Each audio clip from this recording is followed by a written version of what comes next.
How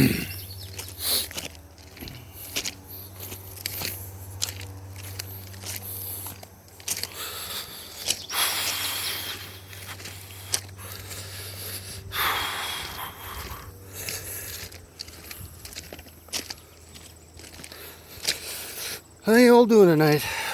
Yeah, it's a nice night out.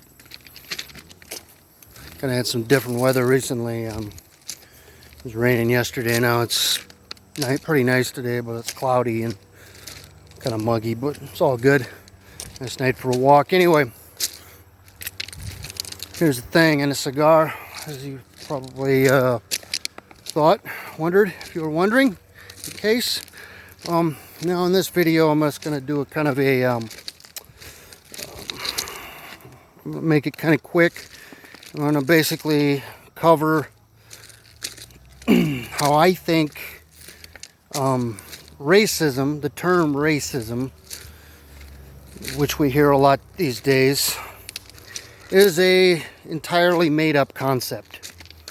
Meaning it's not, there's no real validity to that concept, and it should be actually, as I've come to use, I don't use that term really anymore because it has no relevance to me and doesn't mean anything. So, in an attempt to do so logically and constructively, because you see, here's the thing. In order for a term like racism to have any relevance and to be concrete in any way, you've got to, oh man. Well, I'm going to continue this anyway, because it's going to be short anyway. What I was saying was, in order for a term to have any relevance or concreteness, it's got to be logically consistent. And it's got to have a have some moral absolutism to it. Take, for instance, the word murder. Take, for instance, murder. I'm not talking about self-defense here or manslaughter. I'm talking about just plain straight up murder, which I believe most people in our civilized world would be able to agree on. You see somebody, an individual, walking down the street, and you decide, for whatever reason, that individual, you don't like that individual, and they are better off dead. You proceed to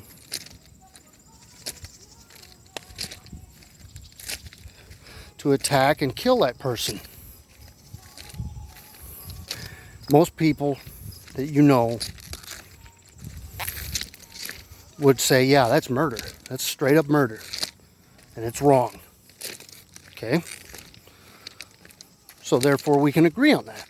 And we can agree that that's murder. It's murder is murder, and it's wrong, and it's punishable by severe consequences. Okay, now we're going to go back to racism now. To illustrate my point, it's obvious in our culture that the term racism has no absolutes to it. I mean, for instance, only certain groups of people, and for the most part, white people, or people we see as white, are the only people who can be labeled as racist. You never hear black people, and because they're oppressed or whatever, you know. Again, this goes back to the Marxism argument about creating lessers and equals, and oppressed people and victim oppressors. You know, we have to create these imbalances in order to make up for everything else, and to create division and strife and this and that, you know, which ultimately leads to chaos and destruction, which we're seeing in front of us. But, you know, so all I'm basically trying to say, in so many words, is that there's no logical consistency with the term racism, and there's no moral absolutism to the term racism. So, therefore, to me, it's a made-up concept. And it was a made-up concept by Leon Trotsky to basically silence the opposing party who had differing opinions. It was meant to silence them and to infiltrate communism, as it did in Russia and a number of other countries, and is happening here in the West, particularly in the good old US of A. So, now, prejudice, obviously, whether you're a light-skinned person with European features, or a dark-skinned person with African features, or anything otherwise, obviously, yes, there's a lot of prejudice in that respect. Yes, prejudice against light skin, prejudice against dark skin, prejudice against medium skin. But racism, you throw that one out the window.